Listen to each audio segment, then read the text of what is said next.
The shortage of foreign-born workers can be felt and seen in many ways. Shorter restaurant hours, higher menu prices, longer wait times for services, you name it, go on and on and on. But in some parts of the country, it can also have deadly consequences. Steve Leisman has more.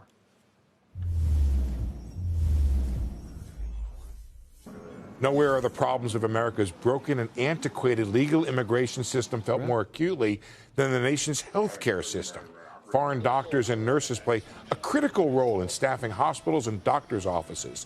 The estimated shortfall in legal immigration of 1.6 million workers, together with an aging population, means the nation is fast approaching a healthcare worker crisis with life or death consequences. It takes longer to see a physician, especially in those smaller rural communities. They may have to drive a few hours to see a physician, and those are the areas that we have the most trouble recruiting physicians to. And that's really where the internationally trained physicians have helped out over the years. For Americans throughout the country, a shortage of health care has meant a 24% increase in wait times. But in rural and poor communities, where up to a third of healthcare workers can be foreign-born, the shortage results in hospital closures and patients driving hours for care or not getting it at all. We absolutely know it's costing lives. Every delay in the ability of a person to see a specialist, to get an exam done, costs human lives and can be measured in that way. And so I don't think it's an exaggeration to say that the failure of the federal government and the state governments to get healthcare immigration right is a matter of life and death for millions of Americans. To enter the U.S., foreign healthcare workers must go into the same low-odds lottery as all specialized workers, a lottery that gives access to just 85,000 workers against 484,000 applications.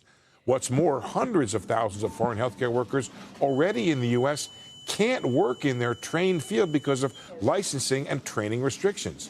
Beyond healthcare, the immigrant worker shortage shows up strongly in science, technology, engineering, and math. U.S. companies have no choice but to seek foreign workers for these so-called STEM jobs. According to the U.S. semiconductor industry, 72% of U.S. graduate students in computer sciences and information are foreign nationals. There's this gap that even if every single American that was unemployed had the skills that an employer was looking for, or the interests in the jobs that they have open, or even just were located in the right area, that even if those matched perfectly, there would still be this gap of 4 to 5 million jobs that are unable to be filled by the American unemployed population. As a result, some of the world's best and brightest are going elsewhere. The number of Indian students attending Canadian colleges and universities increased 182% between 2016 and 2019.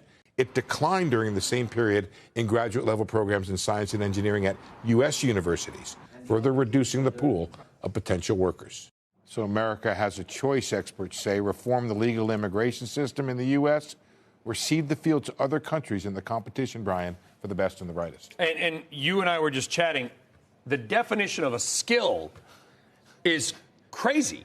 It doesn't include nurses, right? So the nurses apparently can't get in through the H-1B visa program because they've deemed it does not require a bachelor's degree.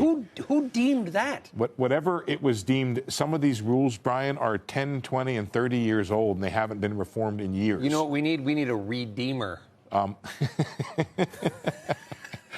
Somebody to deem smarter. I mean, a nurse is a apparently the labor secretary is able to do this, and so far I think he's made some changes, but not the ones that people are calling for.